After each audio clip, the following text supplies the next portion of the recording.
आज के एपिसोड की शुरुआत होती है रमन के घर से। रमन की माँ ईशिता से कहती हैं कि मिहिका आदि के लिए डायपर लेने गई हैं। वो पुराने दिनों को याद करते हुए कहती हैं कि उनके समय में सब कुछ कितना आसान होता था। तब लोग कपड़े की नैपी इस्तेमाल करते थे, उसे धोकर सुखाते थे और फिर से इस्तेमाल कर लेते थे। लेकिन उस समय ईशिता अपने मोबाइल में कुछ देख रही होती है, इसलिए उसे ये भी ध्यान नहीं रहता कि उसकी सास उससे बात कर रही हैं।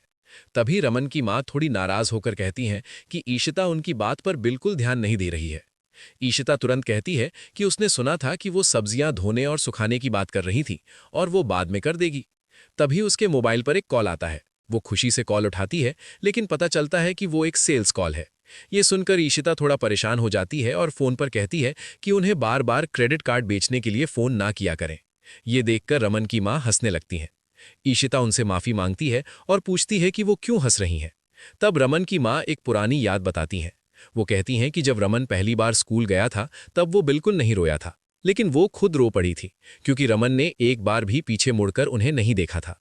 वो कहती हैं कि अभी ईशिता की हालत भी कुछ वैसी ही है।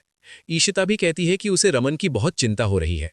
वो चाहती है कि रमन खुश रहे और अपने काम को अच्छे से करे, लेकिन उसे समझ नहीं आ रहा कि वो कैसे पता करे कि ऑफिस में सब ठीक चल रहा है या नहीं।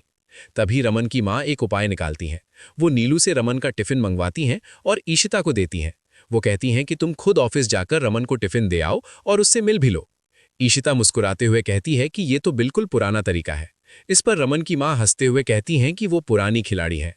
दोनों साथ में ऑफिस जाने का फैसला करती हैं। उधर ऑफिस में रिसेप्शनिस्ट बार बार रमन से पूछ रही होती है कि क्या उसे कुछ चाहिए। आखिरकार रमन थोड़ा परेशान होकर कहता है कि अगर उसे कुछ चाहिए होगा तो वो खुद बुला लेगा। तभी रोमी, रूही और आलिया आते हैं और बताते हैं कि वाधवा की टीम मीटिंग के लिए आ चुकी है। लेकिन रमन थोड़ा घबरा जाता है क्योंकि उसने काफी समय से ऐसी बड़ी मीटिंग नहीं की है। रोमी और रूही उसे हिम्मत देते हैं और कहते हैं कि वो डील करने में माहिर है। इसके बाद मीटिंग शुरू होती है और सब कुछ बहुत अच्छा चलता है। वाधवा रमन की तारीफ करते हैं और कहते हैं कि उसने बहुत अच्छे तरीके से उन्हें इस डील के लिए मना लिया है। लेकिन फिर वो कहते हैं कि वो ज्योतिष में भी विश्वास करते हैं, इसलिए वो अपने साथ आए ज्योतिषी से सलाह लेकर ही डील को फाइनल करेंगे। ज्योतिषी रमन से उसकी जन्मतिथि पूछता है और कुंडली देखकर कहता है कि ये डील बहुत फायदेमंद होगी। वो ये भी कहता है कि जल्द ही रमन के परिवार में शादी की खुशखबरी आएगी।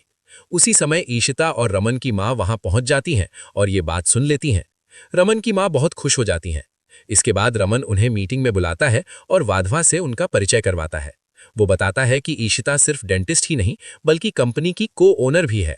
आखिरकार ये डील सफल हो जाती है और सब लोग खुश हो जाते हैं। इसके बाद सभी लोग साथ में लंच करते हैं। रूही रमन को ब्राउनी देती है जो शगुन ने बनाई होती है। तभी आलिया के मोबाइल पर एक मैसेज आता है और वो कहती है कि उसे अपनी माँ से मिलने जाना है। लेकिन रूही को थोड़ा शक होता है क्योंकि शगुन तो शहर में ही नहीं है। उसे लगता है कि शायद आलिया रोहन से मिलने गई है। दूसरी तरफ कैफे में आलिया और रोहन साथ बैठे होते हैं। आलिया उसे धन्यवाद देने के लिए एक ग्रीटिंग कार्ड देती है क्योंकि उसने प्रोजेक्ट में उसकी मदद की थी। दोनों मजाक करते हुए बातें करते हैं। रोहन आलिया को अपना ब्रेसलेट देता है और खुद उसके हाथ में पहनाता है। कुछ देर बाद आलिया कहती है कि उसे वापस जाना होगा क्योंकि ऑफिस में मीटिंग्स चल रही हैं। दोनों एक दूसरे को गले लगाते हैं और आलिया वहां से चली जाती है। लेकिन उन्हें ये नहीं पता होता कि कैफे में सुधा भी मौजूद है और वो दोनों को साथ देख लेती है।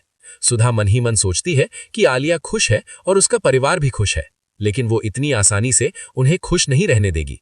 और इसी सस्पेंस के साथ आज का एपिसोड खत्म हो जाता है।